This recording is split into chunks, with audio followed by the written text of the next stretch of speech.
Tai labą rytą. Labą rytą. Ir mes bandysim dabar išvažiuoti iš Osakos ir važiuoti į Kijotą. Rodo, kad valandą 15 minučių mums reikės nusigaudinėti per du persėdimus. Viešbutis buvo fantastinis. Viešbutis buvo puikus. Pusryčiai buvo ypatingai geri. Vasabis buvo nuostabus. Jo, ir japonai aplinkui mums moja rankomis ir šluostosi ašaras, nes mes išvažiuojame iš nuostabaus miesto, trečio pagal dydį Japonijos miesto, iš Osakos. Labai gaila, kad reikia išvažiuoti, bet tai būna kelionėse, kad pabūni vienoje vietoje ir reikia važiuoti toliau. Nes jeigu vienoje vietoje užsibūsi per ilgai, tai paskui patiks. Blemba, jie su skudurėliais plauna prie viešbučio grindinį. Grindinį plauna. Neįtikėtina. Neįtikėtina, ką jie čia daro. Tai va, varom toliau.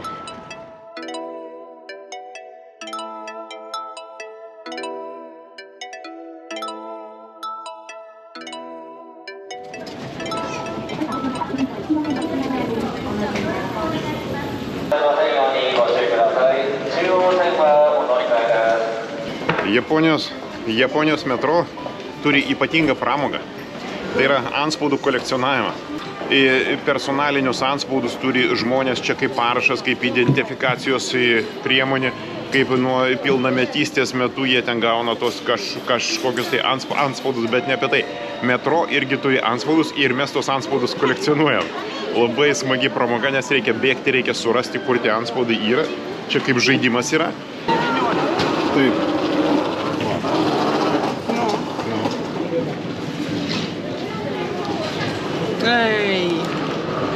Nusipirkom į Kijoto bilietus. Biletai kainuoja 430, tai yra 860 už 2. Tai yra 5,5 eurų iki Kijoto nuvažiuoti. Visą valandą reikės važiuoti, tai čia praktiškai už dyką gaunasi. Aš pasistengsiu kalbėti tyliai. Galbūt aš girdėsiu. Mes važiuojame dabar traukinį, važiuojame į Kijoto. Ir traukinyje yra šildomos sėdynės. Ir tos šildomos sėdynės yra įjungtos ant pilno gazo ir dega užpakalės dabar sėdint. Japonai yra bepročiai.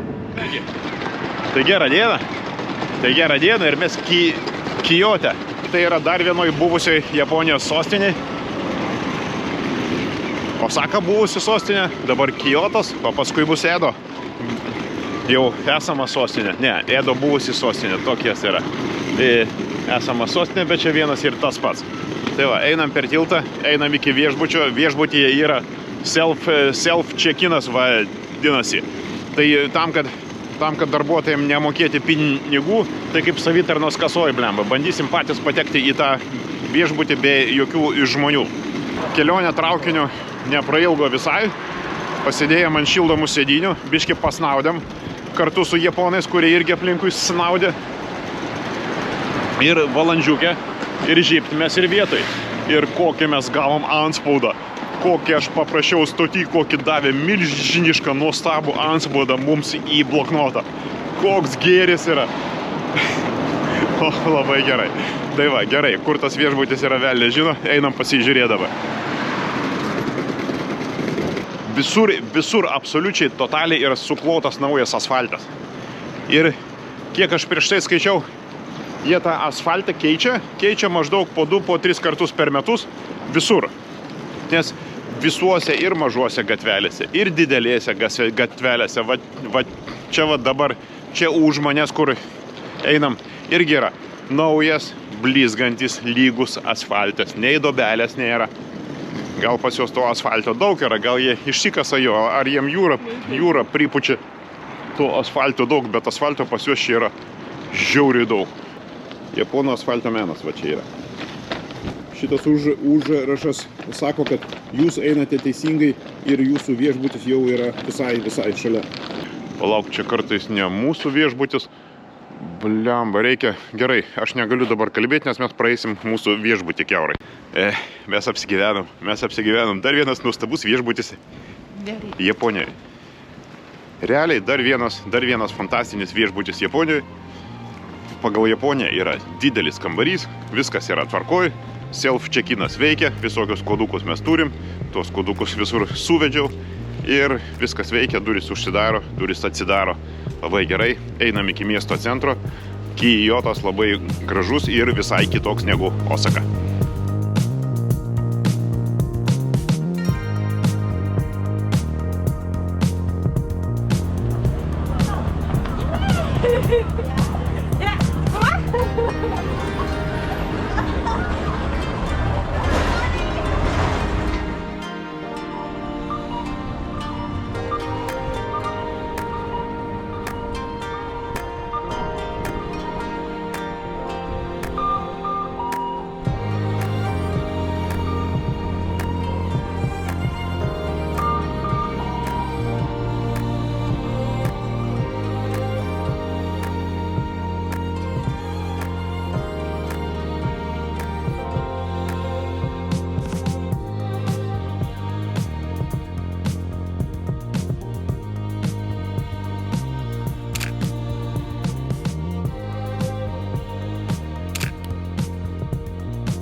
Atėjom beveik iki Nishiki greičiausiai vadinasi. Nishiki. Jo, keistas žodis. Nishiki marketas arba mūsiškai turgus. Atėjom iki turgaus. Vienu žodžiu, yra dvi tokios ilgos galerijos. Ir tenais tose galerijose yra įvairiausi ten maistai japoniški, įvairiausios ten prekės parsiduoda, labai egzotiška, labai įdomu pasižiūrėti.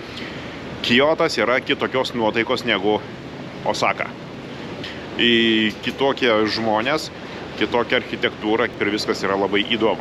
Tai va, varom į turgų ir šiaip atvirai sakant, noriu ėsti, noriu japoniško maisto, kuris irgi pradeda patikti. Man įtartinai pradeda patikti Japonijoje. Prie gero tai neprives bet kokiu atveju.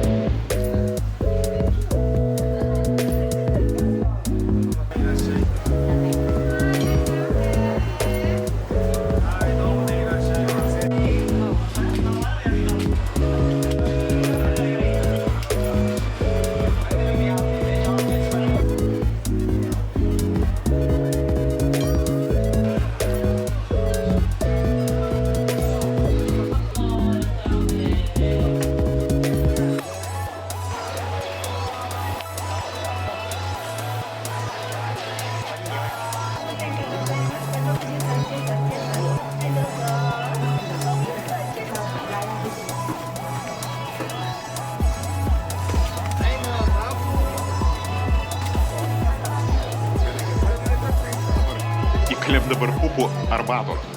Taip. Įkalėm dabar būtent pupų arbatos. Neįtikėtina, kad iš pupų būtų galima padaryti arbatą ir šiaip nebloga arbata. O čia teta varto ten tą aparatą, jinai tenais kaštonus kepa.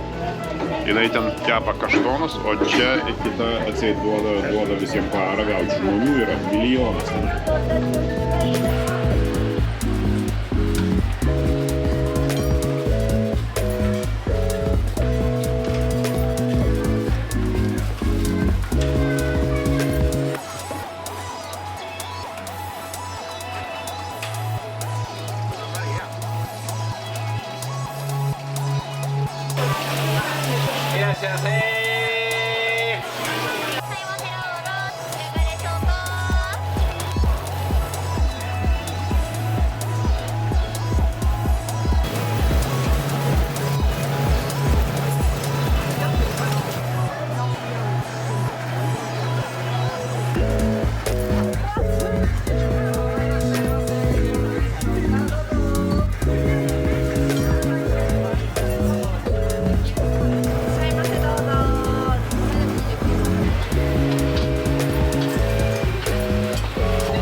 turgui.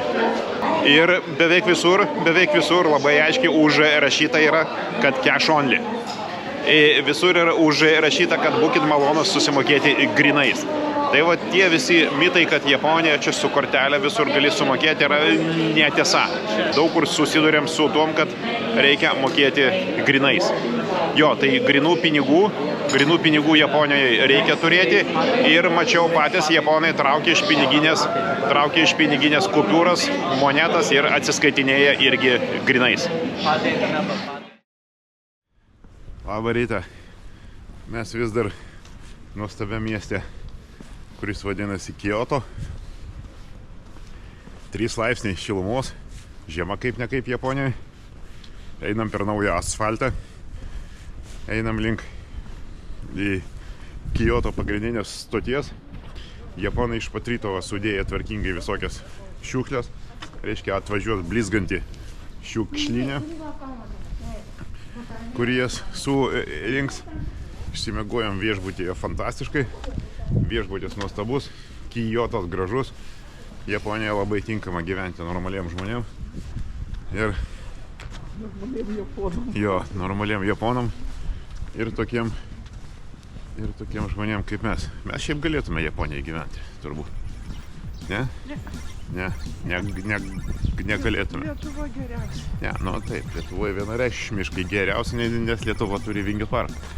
Jo, tai yra.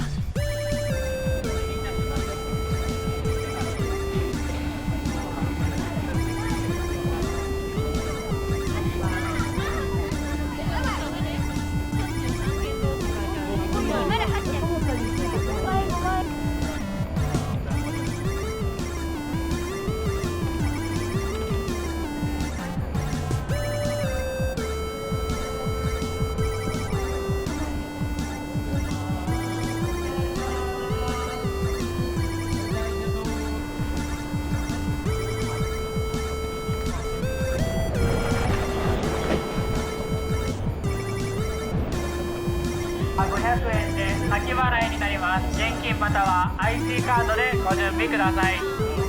地下鉄バス1日券もご利用いただけます。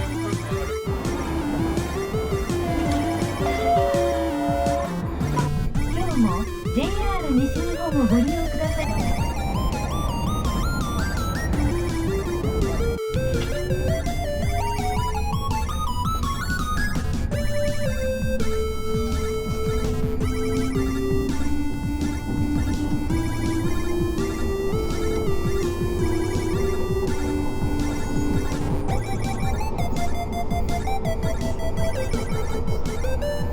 Jo, tai einam turistiniais takais, orientuojamės pagal tai, kur eina visi turistai, tai mes irgi tenais einam.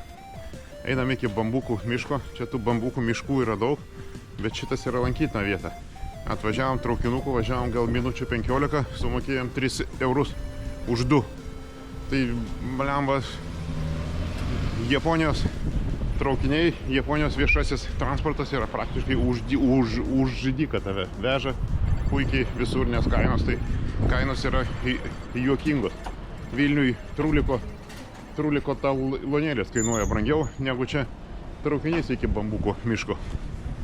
Va, man jau padėkojo 3 dviratininkai, kad aš pasitraukiau jiem iš kelio. Jaučiuosi labai pakylėtas ir padaręs gerą darbą.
Rikšos ar kaip jie vadinasi, aš nežinau kaip jie vadinasi. Rikšos vadinasi šitie.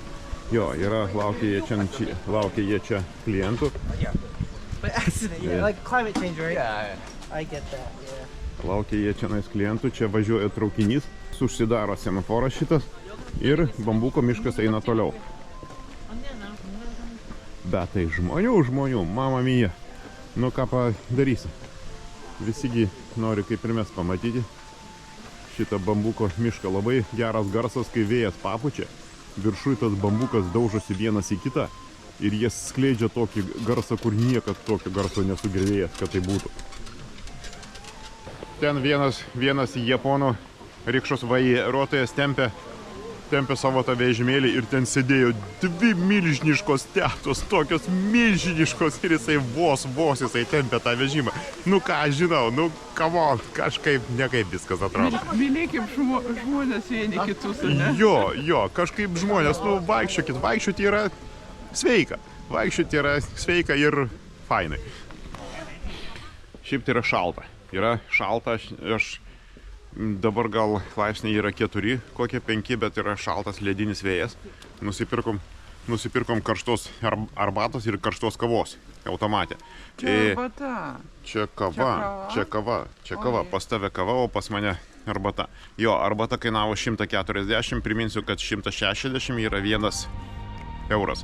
1 euras yra 160, tai arbata kainavo 140, o kava kainavo 160, tai yra 1 euras. Va, ir labai gerai biškis susišildyt, automatai yra gėris.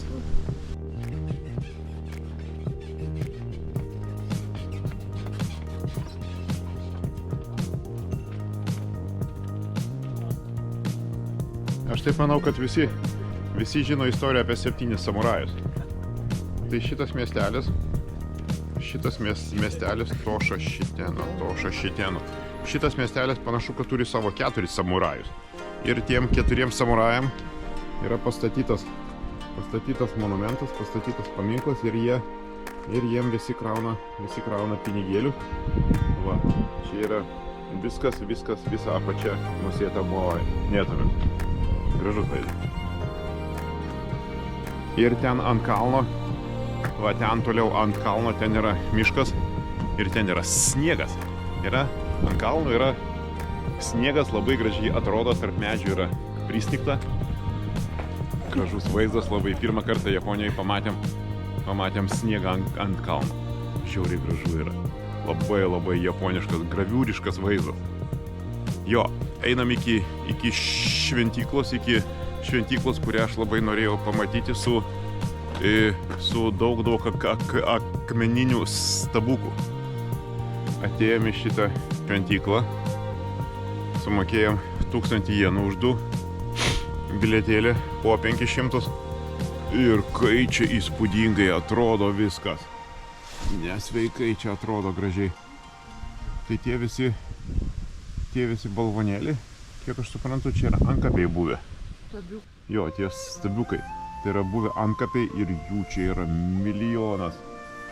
Labai viskas iš tikrųjų įspūdingai atrodo. Apšvietimas. Jo, ir šviesa puikiai, einam žiūrėti.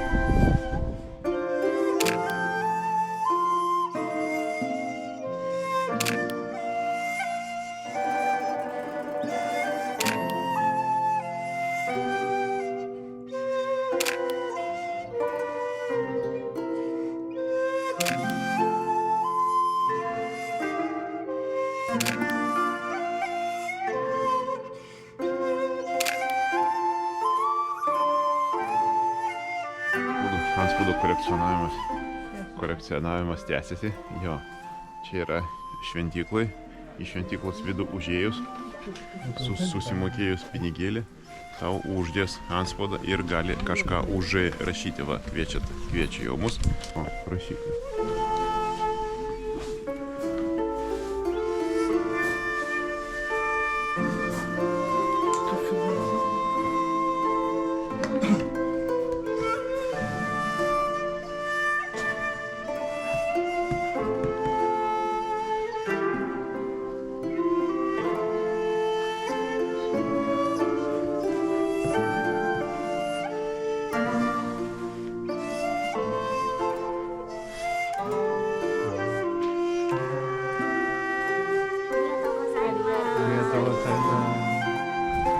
ir įspūdingos vietos ir aplinkui Kiotą tokių šventyklų šitą yra gal kokių 100, o gal 200, o gal 1000, nežinau, bet daug labai. Tai va.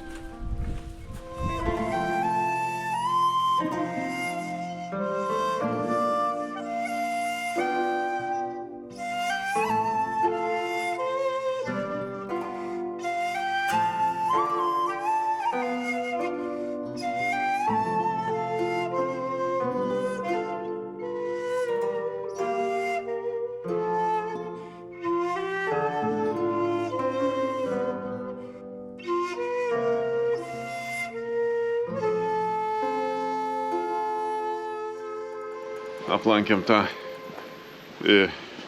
Nianbutsu išrin. Dieve tu man, aš nelaužysiu liežuvio, vis tiek su japonų kalba pas mane yra prastai. Tai aš čia užrašysiu, kaip jinai vadinosi, ta templė. Ir iš tikrųjų verta buvo eiti čia apie 1,5 kilometro. Tai nuo traukinio gausis ir apie 2 kilometrai iki jos eiti gavosi. Tai verta vienareikšmiškai. Nes pats gražiausias tas bambukų miško praėjimas, jisai nėra didelis, bet yra būtent čia. Būtent čia ir šita šventykla yra įspūdinga su tais ankapėliais. Tai va, tai verta dėmesio, tikrai vieta ir automatai su karšta arbata irgi yra maždaug kas 300 metrų. Tai irgi yra gerai, nes padeda išgyventi Japonijai. Juokauju, aišku. Bet bambukų miškas ir šventykla buvo labai įspūdingi, nes ten pradžioje tenais prie to traukinuko, kur nuo traukinio ateiti apie kokį gal 400 metrų yra, kur pagrindė ateina visi turistai, tai ten yra minia, ten yra realiai minia ir ten labai kaka viskas atrodo ir miškas šiaip iš tikrųjų nėra toks įspūdingas kaip čia. Čia visai kitokia Japonija negu Osaka. Namų darbai nebuvo labai idealiai padaryti, bet šiaip netaip atkasiau, kad vis dėlto dar va ten aukščiau yra Otagi Nianbutsu templė. Tai yra va ta būtent dėl kurios mes ėjom, nes jinai yra su veidukais.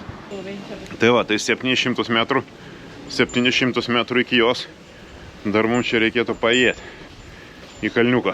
Taip pat tas yra. Nes šios dienos kilometražo norma turėtų priartėti prie 20 km kažkur ir tada jau mums bus galas galutinai. Sveikas gyvenimas, mažai maisto, daug judėjimų mūsų amžiuje. Tai yra būtent tai, ko reikia, kad galėtum pamatyti daug šalių ir apkeliauti daugiau pasaulio. Reikia mažiau valgyti, daugiau vaikščioti ir bus viskas tada labai gerai. Blemba, Japonija yra graži. Bet labai čia daug tų šventyklų, kurias reikia aplankyti. Jo. Atėjom iki tos šventyklos su šitais stabukais, bet tai čia kokį kalną reikia ropštis. Žodžiu, galas jau man, bet gavom irgi antspaudą, bet šį kartą vienuoliai nedėjo, bet reikėjo pačiam užsidėti antspaudėlį tokį. Dauguma, o galbūt net ir greičiausiai visos šitos šventyklos dirba nuo 9 iki 4. Šita dirba iki 4:15 berods kažkodėl tai.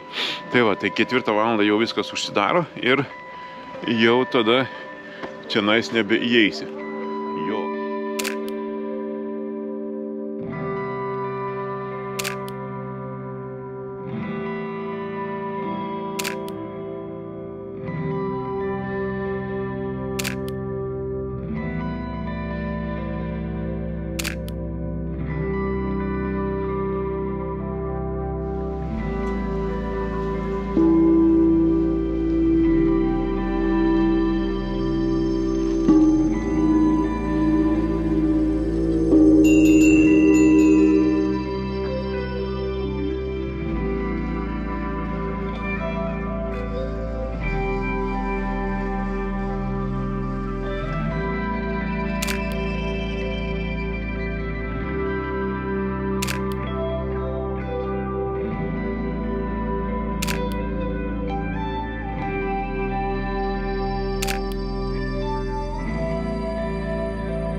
Otagė nenbucųjų šitas dalykas vadinasi. Aš aišku užrašysiu jį va čia.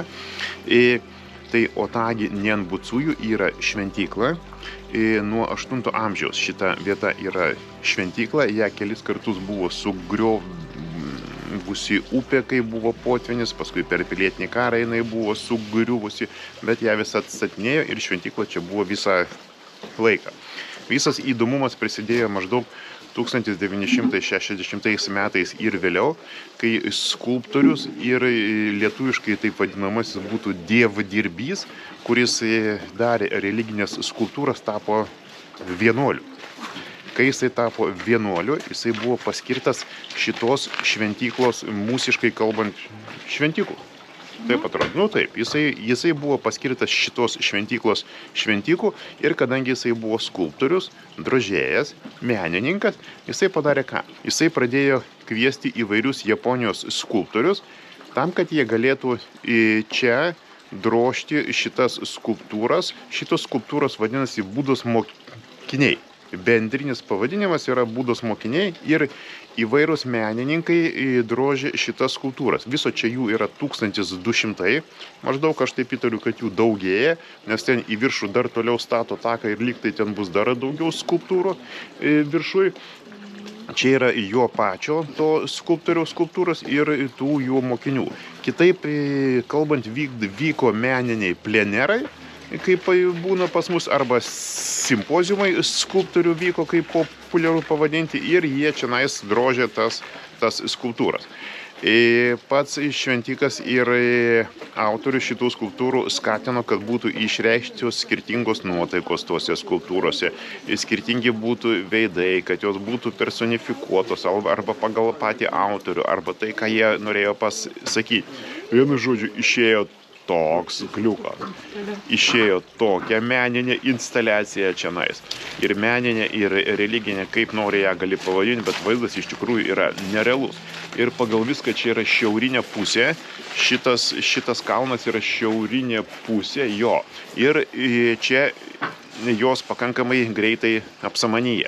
Vietomis matosi, kad ir betono dalipdyta ant viršaus yra ir tenais tos formos darytos ir žiauriai gerai atrodo. Būsit Japonijoje, čia yra must visit ir must have šitą vietą. Tai va, superinė vieta ir nuotaika labai gera čia yra.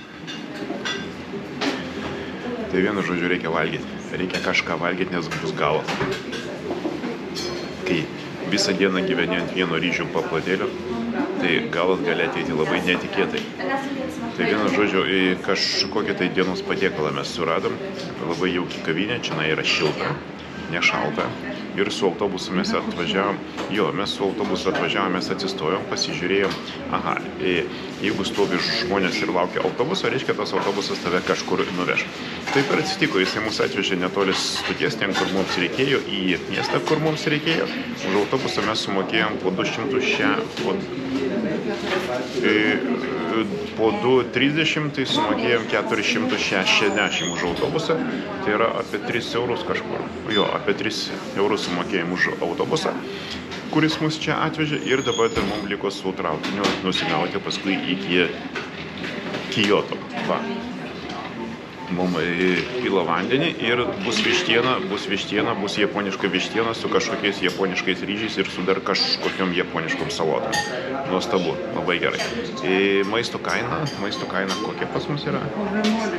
Po 11 eurų maždaug gaunasi maisto kaina po 11 eurų yra didelė lėkštė. Toje lėkštėje yra daug visokio japoniško maisto. Tai, ko mums šiandien ir reikia. Na kągi. Atėjom iki stoties, prieš tai pavalgėm. Jeigu rimtai, tai fantastiškas servisas, fantastiškai paslaugus visi. Kol mes atsilankstėm, kol mes išėjom iš tos kavinės, man jau sprandą paskaudo lankstytis, nusilenkiau 5 kartus, man vis tiek nusilenkė 15 kartų. Vienu žodžiu, neįmanoma jų praspjauti. Tai va, asfaltas vis dar naujas aplinkui, vis dar mes vaikštom naujų asfaltų. Visur, nežinau, niekad, Asfaltas naujas buvo ryte. Jisai jau pasenęs, tai jie per naktį jį pakeis. Žiauru yra. Jo, ne. Fantastinė šalis. Fantastinė šalis ir žmonės fantastiniai. Ir net arbatos nereikia palikti. Japonam nereikia palikti arbatpinigių, nes tai yra tolygų įžeidimui. Taip. Ir dėl to jautiesi irgi komfortiškai, nes nėra jokios streso. Ar tu per mažai palikai, ar tu per daug palikai, ar kaip čia palikti, ar čia įsižeis, ar neįsižeis. Viskas yra aišku ir paprasta. Arbatpinigiai nereikalingi. Yra paslaugos kaina, susimokėjai už paslaugos kainą ir droži savo patenkintas toliau. Japoniškai ypatybė, mes nebeėdam duonos produktų. Duonos kaip po tokios Japonijoje nėra.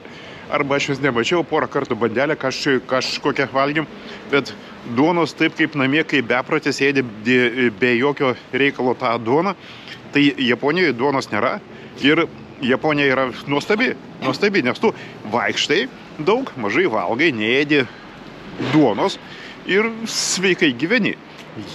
Nieko nuostabaus, kad Japonai gyvena po 200 metų vidutiniškai.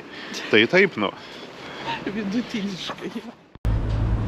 Tai šiandien kaip ir jau kapėcas mums. Šiandien jau viskas. Mes grįžom į miestą, bandėm dar eiti iki to garsiojo senamiesčio, bet supratom, kad mes viską paliksim rytdienai tą senamiestį. Vienas dalykas, jau visos, kaip ir sakiau, 4 valandą užsidaro visos šventyklos.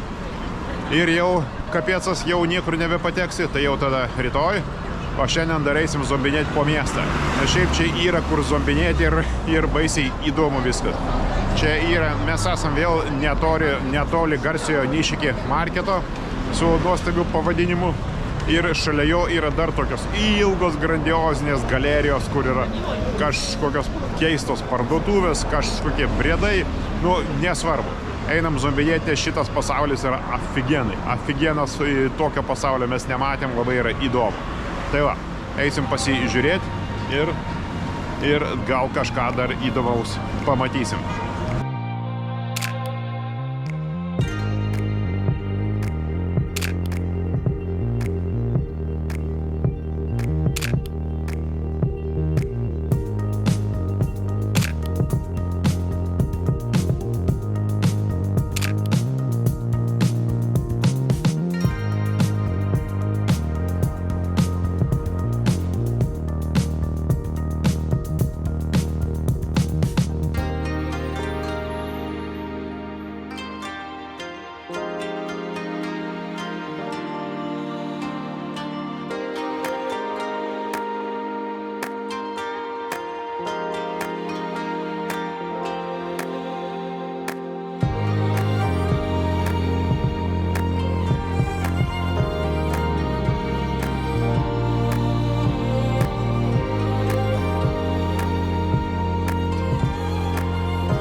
Ką veikti Japonijoje vakare?